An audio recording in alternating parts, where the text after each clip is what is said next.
Welcome to the Biz and Tech Podcast. My name is Blake Dowling. I'm the CEO of Aegis Business Technologies, and I'm the author of the book, Professionally Distanced. I get to say that now in my introductions. I have sold dozens of copies around the world, so I am practically a famous author. Today we are joined by Antoine Wright, the Executive Director of Big Bend Habitat for Humanity.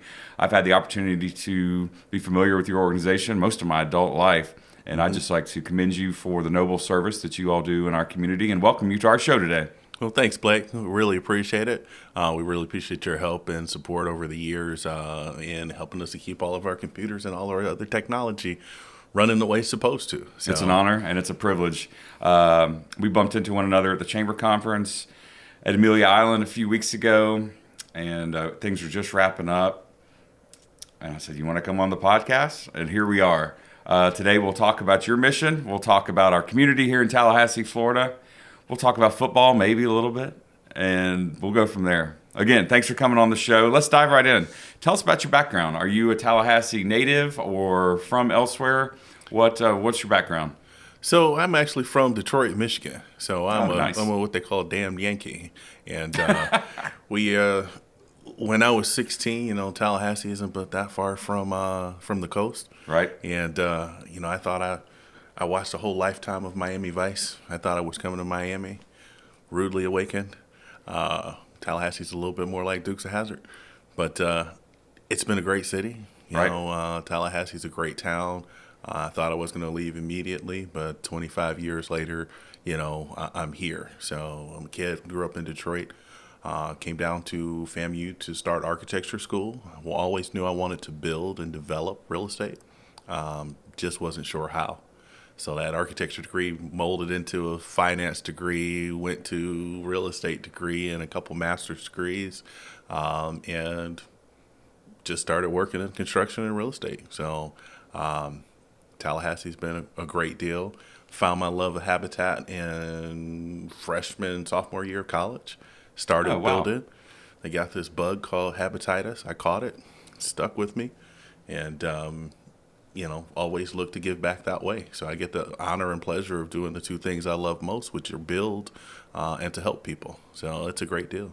Well, you have advocates everywhere for your organization. I was talking to my mom last night. She lives in Destin, and I told her you were going to be on the show today, and she said, I volunteered for Habitat for Humanity back when we lived in Tallahassee. Right. And I was like, that's cool. And you think about somebody like, Warwick Dunn being a spokesperson for your organization. Yep. When I was in Atlanta, and he was up there speaking not just for Georgia or Florida, but for the whole nation, right? For the mission that you all do. It's really cool. And, perception of North Florida, I like the comment that you said there because I kind of had the same thing. I grew up in Dothan, Alabama, or L.A., as we call it. Not Los Angeles, Lower Alabama. Lower Alabama. And I'm like, I'm moving to Florida with my mom. This is going to be great. I also watched a lot of Miami Vice, and we spent a lot of time in Panama City growing up because that's a nice little quick hour and 20-minute shot. Right. In Tallahassee, granted, the beach is nearby, but it is not Miami Vice. Right. In that same perception, when I backpacked Europe as a kid, people are like, oh, you're in Florida? Disneyland and Miami and the beach. I'm like, no, it's not really like that. Well, awesome. So last year was bizarre. This year we're continuing the bizarreness, but we know what to expect now. Right. The COVID shuffle, what we call it at Aegis. We got a lot of people working from home, right, and a lot of people back in the office too. And if someone happens to get exposed, you go home and back and forth, and it's a never-ending process. But last year was pretty frightening in March and April when it first started happening. People didn't know what was going to happen, and the situation is still fluid. But what was it like in you all's business in the not-for-profit space when March and April hit? Did you all have to shift? I can't say pivot anymore. That word's just too played out. But did you all have to shift the way you did things? What was that like for the organization and for the overall mission? I think for us, COVID hit the heart of what we do because, we bring people together. I mean, you think about Habitat that Saturday morning, waking up the crack of dawn, drinking some coffee, wiping the little eye boogers out of your eye, and getting ready to build. Right. With 40 people you may or may not know. And that idea of socially distancing or distance period mean, really ate at the heart of what Habitat does. So it was a tough pivot, shuffle, turn. Right. But I will say coming into it in March, I was terrified of what it was going to mean for our organization, for our staff, for our volunteers, for our homeowners. And looking back now in kind of 2020, I mean, we came out a lot better than I thought we were going to be. So I thought we were laying off staff. I thought we were sending everybody home. Maybe we're doing halftime. And, my God, we're responsible for all of our staffers. How do we, make them whole? But we ended up doing pretty well. I think the pandemic forced us to rely more on technology, particularly as a small nonprofit. There's things on our wish boards of we would love to automate this or work from home that or make this simpler, but because we don't have the budget for it, we got scraps of paper and Excel spreadsheets and all type of sticky notes and doing it the oldest way, most arcane way possible. So I think the pandemic forced us to learn Zoom, learn to automate our documents, to be able to work more efficiently. So that was Right. a good thing that came out of it. We never lost a staff person. Some of us got sick. All of us are happy and healthy still. So that was a great thing. We're still all here together. That's great to hear. But on the building side, we never stopped building because construction was exempt. So our contractors were still going. Our numbers went down, and the price and the cost to do what we do went through the roof because we had to say bye-bye to all of our friends, our volunteers, and we had to replace that labor with, subcontractors. Right. So on average, a home for us in the last year and a half has cost an additional $20,000 to $25,000. And I will say 10 to 15 of that has been labor costs, so hiring subcontractors to do the work that all of our wonderful volunteers do for us in our normal program. And then, the other half of that was material escalations. So we made most of the pandemic doing okay, but then in, January, or let's just say March or April of this year, of 2021, not 2020, lumber went through the roof. A two by Right. four typically was $1.90, $2. Two by fours, regular two by fours got up to as high as $9.50 for one two by four, of which we need hundreds in each build. Sheets of plywood went from $15 to almost $65. So the cost for the lumber package itself went through the roof. Thankfully, we were able to substitute those costs or supplement those costs by some grants. Local Leon County Cares and a couple of our bank partners pitched in. That's So we were great. able to cover that gap based on our community partners. We kept building and we were still made whole. And unfortunately for us, fortunately for us, we can't pass that on to our homeowners. We're our homeowners. We can't just tack on an extra $30,000 to the build and say surprise.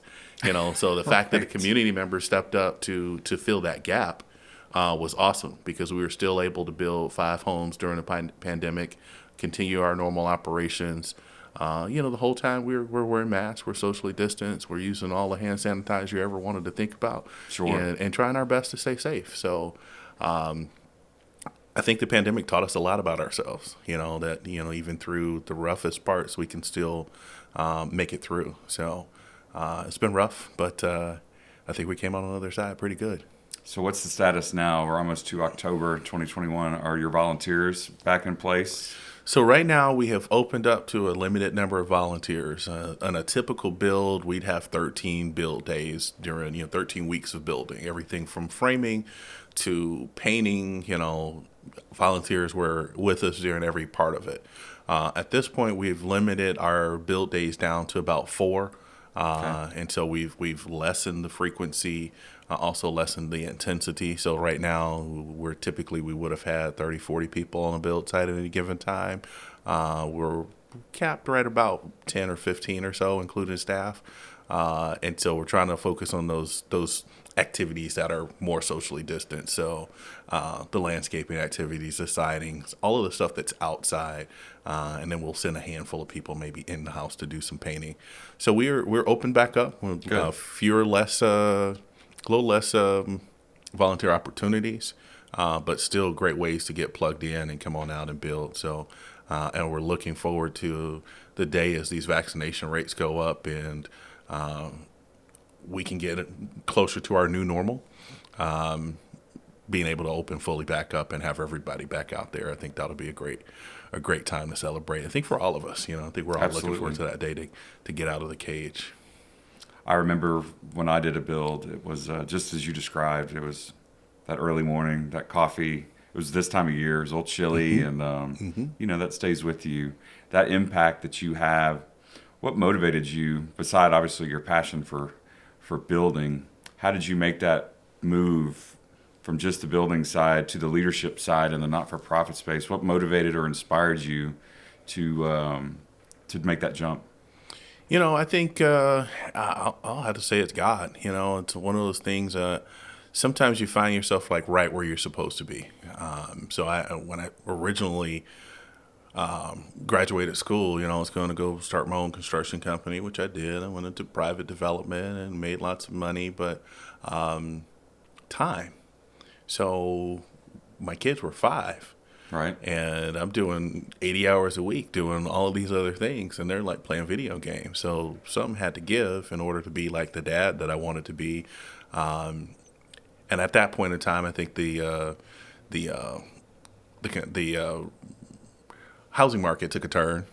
But this is back in like '08, right? Housing market took a turn, a bubble burst. And so construction was like a little bit pulled back. Right. And Habitat had an opening. They were like, hey, we want you to come do this. And I'm like, I will have so much time. Time to coach, time to go to parent-teacher conferences, time to hang out with the kids, time for homework. So reality, I think, work-life balance. Like the ability to focus on the things that are really important for me, which were my kids at the time, while still building, while still helping community. That was my pivot from, private back to, nonprofit. And then when our last executive director left, the opportunity to be able to lead an organization, which I know and love. And at that point in time, I'd been volunteering for Habitat almost 20 years. I'd been on staff for 2 or 3. I've got a contractor's license, a real estate license. Who better else to do the job? So That's perfect. I think it was just a great aligning of the stars, God putting us, right where we're supposed to be. Lots of ability to take the organization in a different direction, and then also provide some consistency. So we had a large number of turnovers in executive directors, prior to me taking the job on. And I think now I'm in my almost wrapping up my 6th year. So I don't plan on going anywhere anytime soon. So Congratulations. No, well, thank you. That's a great run. You said a lot with that answer. Time. You hear professionals talking about, when you're 60 years old, you're not going to look back and say, thank goodness I worked 80 hours that one week. And you're exactly right. Finding yourself in the right position at the right time is so important. I'm speaking to a networking group tonight about my book. And I'm like, what in the world am I going to talk about? Because they're like, don't talk about Aegis. We don't want to hear about technology. And that's the opposite of what people normally want to hear. We want to hear about cyber threats and please share all that knowledge. Like, we don't want to really hear about that. We want to hear about your book. And I'm like, well, A, that's a huge compliment. But B, I'm like, oh, gosh, I'm going to talk about myself. And you hit the nail on the head. I started my career in the music business. I thought that's where I was supposed to be. But it wasn't. Whether it was divine intervention or other, I found myself in the world of IT, and through a lot of interesting circumstances, became the CEO of Aegis Business Technologies. And for the first time in a long time, I do feel like I am right where I'm supposed to be. Right. And that's bizarre to find that in a pandemic, because you're exactly right. A lot of us found ourselves when who we really are. When Matt from Madison Social was on the show a couple months ago, I asked him what March 2020 was like, and he said, I had to fire everyone that works for me, non-managers. Right. And, I just took a moment of silence to let that sink in. And he made a point to say, stress management and mental health, that everybody's talking about that in 2020, 2021. So I never thought about that once until that day. Wow. True depression, just bummed, to the core. But, there was a lot of centering and a lot of people that found their true calling. And it sounds like you found your true calling a long time ago. Congratulations on that. So what are your kids up to now? What are they doing? They're not still 5 and playing video games, are they? I don't think so. Well, they're not still 5. Right. They are still playing video games. So they are both in college now, kind of struggling through. That's an interesting question, kind of going back to our last one. They're struggling through their first year in real college now. So they're sophomores. Last year, just like for us, right, wasn't really a real year of college. I mean, they were in their dorm rooms. They were isolated. Thank God they didn't get into trouble that we probably got into freshman year. Absolutely. I know that was a good thing, but they also didn't get a chance to have that interaction being on campus of what college finally feels like, and plus they're doing all online classes. So I think this year, in listening to both of them, they're like, oh well, I learned so much. This is so cool. This is this. So that click of parties and football games, and hanging out, right? and having your own space, interacting with people that aren't your mom or your dad or your sister. I think they're finally getting that bit of life for that we get when we go off to school. So they are in college. One is studying biology. One is studying computer engineering, and they are making me super proud while driving me crazy at the same time. So I think they are checking all the boxes there. That's good duality, commonality. My stepdaughter finished up at Childs and started Florida State, last year. Mm-hmm. So, all the senior events getting canceled and all the freshman events not happening. Yep. So I'm very much in tune with everything you're describing. And now they're actually doing some things. She went to the Notre Dame game and got to experience, what a packed stadium and that whole vibe is like, tailgating. Right. Because walking around Gainesville, for me last year, I went to all the games, but not seeing that world of tailgating. Right. Just kind of like, okay. It had a little bit of a Walking Dead kind of feel to it. Yep. And no line at the gate, just walk in. I think 15,000 was capacity. And the flip side of that is, it was kind of cool too. Not having to wait in line. Just walk right in at kickoff. I'm like, this is amazing. You got to see the good with the bad, right? And you said something that made me laugh. Thinking again about tonight's speech. My freshman year, I barely survived my freshman year. I thought I was checking some boxes, but I'll preface what I'm about to say with, I ended up finding out I had a learning disability, which I didn't, undiagnosed my entire life. I was mainly in mathematics, but I got a 1.0 my freshman fall semester, and they don't like that in the public school system. Right. I had to either join the military, pull up my grades, or get a job, according to Dad, and those were good pointers because I shaped up and ended up taking my math credits at Santa Fe at the community college. I got permission to do so. So, interesting, good stuff. All right, well, let's move away from professional talk. Last year, interesting. We painted everything around our house. We cleaned everything. We put the outdoor TV in that I've been wanting to do for years because we were home so much. It made sense. What'd you do on the home front that was different than years prior? Video game. I actually bought an Xbox too. Did you really? Making fun of kids playing video games. I'm like, this seems pretty cool, actually. It's funny. It's amazing when you look at your kids and you realize how much they're like you. Where they get it from. So I've always been a gamer, and so when my kids came along, they were like one of my excuses to get more systems. So I've had all of the systems. It's for the family. Yeah, it's for them. It's not for me. It's sacrificing. Which is hilarious because I still walk by it and I never have time to play now. But right. But I did get a chance to play a little bit of video games, but by far that was not the deal. Mostly, I went through and did the same thing on my house because amazingly enough, or interestingly enough, it's kind of like the old adage about the mechanic whose car doesn't work, right? So I've been building for people for 25 years. And it wasn't until 10 years ago that I actually finally bought a house of my own. So for 15 years, I was building homes, but I didn't own a home. So now in COVID, I've finally gotten to the place where I'm wrapping up little things on my house, like putting the light switch covers back on after painting the walls like 2 years ago. So we got the house right. We cleaned up a bit. I've been in the middle of an addition. So I bought a house not too far from here in Midtown, and it's a 3-1. Right. And so obviously during this last couple of years, the kids are at the house. 2 years ago, I also moved my grandmother in. So she's 87. She's beginning stages of dementia. So during COVID, she was here with me. Right. And I don't know what it's like in your house when it's time to use the bathroom in the morning. If you've got a teenage kid and an 87-year-old lady who can't hold herself, and then you happen to actually have a meeting and there's one bathroom. Sounds like you're brushing your teeth in the kitchen. It becomes a problem real fast. So we're in the middle of doing an addition on the house.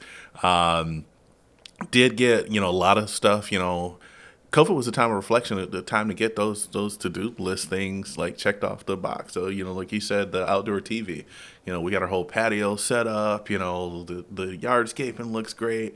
So, got some time to get to the stuff that you want to do in life. So we did exactly the same thing. A lot of time watching movies.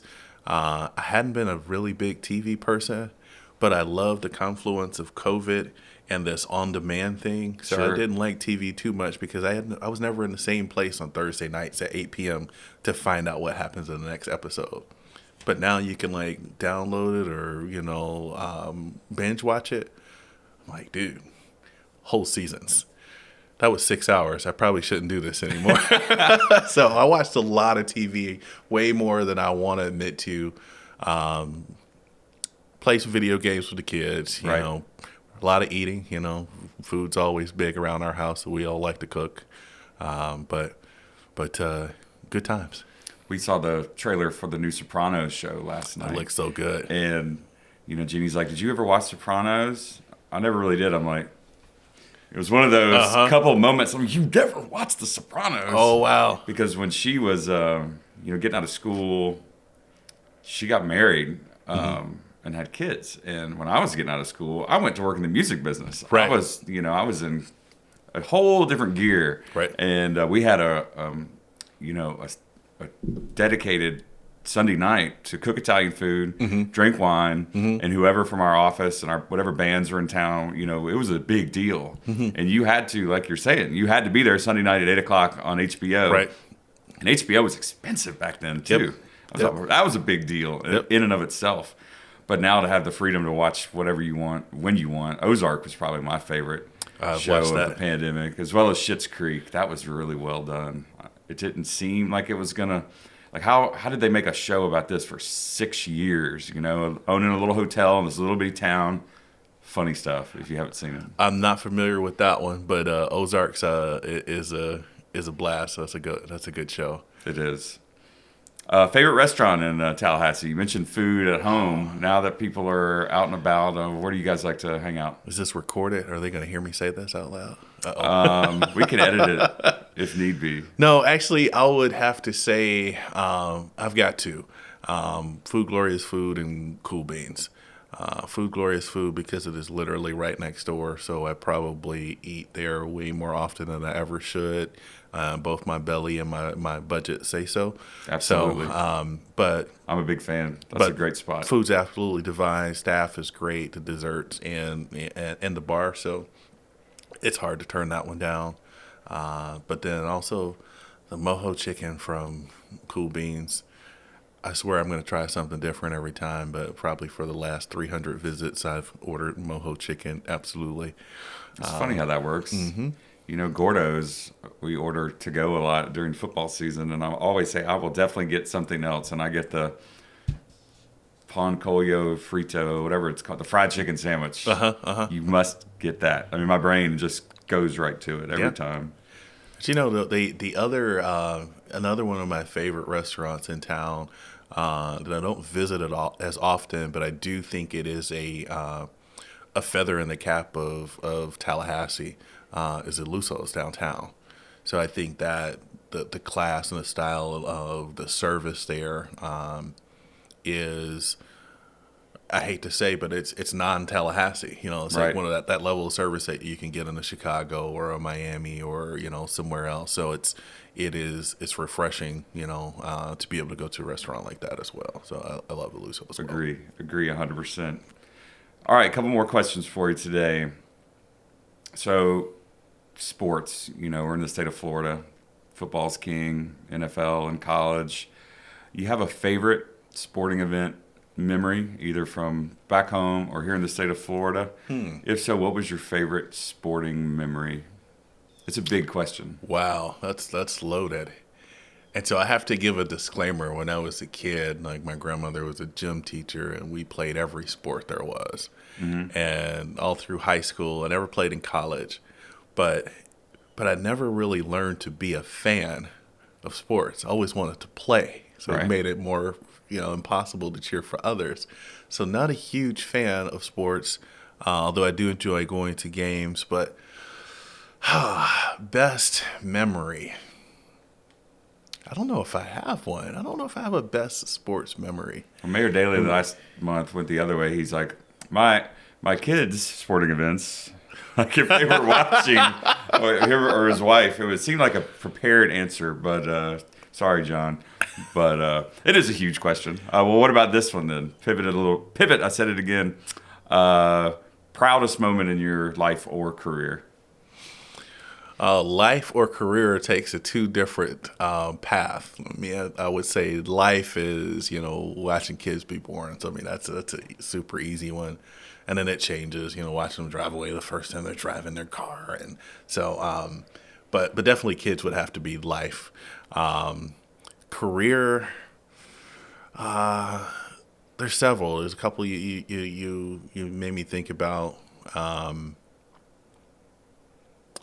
We took a small group of Habitat supporters to Puerto Rico after Maria in 2017. And it is the craziest and coolest story. We the day before we had an office meeting, we were talking about big dreams. Like, I was telling my staff, like, we spend a lot of time putting out fires that weren't on our agenda. You got your 3 or 4 things that you're going to do, but then somebody calls and then you somehow make time to solve this whole mystery and put this fire out. And we find time to do all of the things we didn't want to do. Right. So what are the things we want to do? Let's put those big things that, like, we don't have the budget, we don't have the time, we don't have the, capacity to do. Let's put them all on the board. And we wrote this list. And one of the principles for Habitat is tithing, we tithe to the Dominican Republic, Habitat of Dominican Republic. And so we were like, oh, we want to go build at the, in the DR. That would be cool. And of course, we're thinking like Mai Tais and vacation and kind of, just, Right. But we're also going to build too. And so it's on the board. Build in Dominican Republic. The next day, and when that conversation kind of followed up a little bit more about what has been going on in Puerto Rico, because the storm had just blown through, and you're seeing all of these like news reports of people without water, people without lights, people, whatever. And so the next day, I get a call from our office manager at the time, and she goes, "Yeah, there was some guy, he called and wanted to know if we build in Puerto Rico." I told him, "No, we don't." I was like, "So what else did he say?" He was like, "Oh, he just was from Puerto Rico, but he lives here and he wants to build in Puerto Rico and, help out there and do storm recovery." But I told him, like, "No, we don't do that. We only service Leon and Gaston counties." I said, "Melissa, what? You told him what?" He said, "Oh, he just wanted to figure out something." I said, "Do you have his number?" So we call the guy back. He says, "I know what I don't know, and I know the smarter people that do know this. I know you guys know what you're doing. I'm from Puerto Rico. I will pay for the trip. I will buy all the materials. Wow. I just need people to show me or what to do or whatever, right?" So I'm like, "Okay, God. Okay, let's have a meeting." So we sat down and we talked about it. And long story short, we did 2 recon trips there to kind of get the lay of the land. I mean, like, I was on the ground in Puerto Rico 3 weeks after the storm.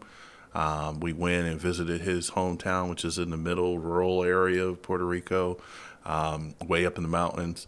And We ended up hooking him up with another local contractor who is a roofer here in the state.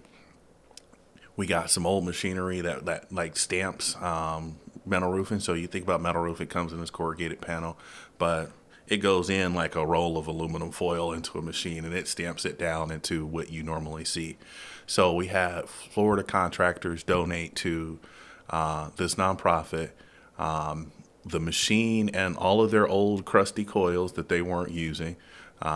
We shipped several containers of materials over there. We train local Puerto Ricans how to run the machines, and to date, they've put on almost 90 roofs on houses over there. And we ended up on a makeshift mission trip to Puerto Rico out of the blue just by really being big or bold enough to put it on the wall, and then to be faithful in, like, maybe we'll call them back. Maybe this is something. So we took 5 staff members over there in July. That's awesome. And it was just the craziest, most faith-filled, when you talk about knowing where you're supposed to be. So I remember getting to Puerto Rico and listening to their stories and knowing I was exactly where I was supposed to be. So Awesome. Yeah. That is an amazing story. To that end, if someone out there is listening today and they wanted to get in touch with you and your organization at Big Bend Habitat for Humanity, how do they reach out? What's the easiest way? Best way is give us a call at our office, 850-574-2288. Our website is www.bigbendhabitat.org.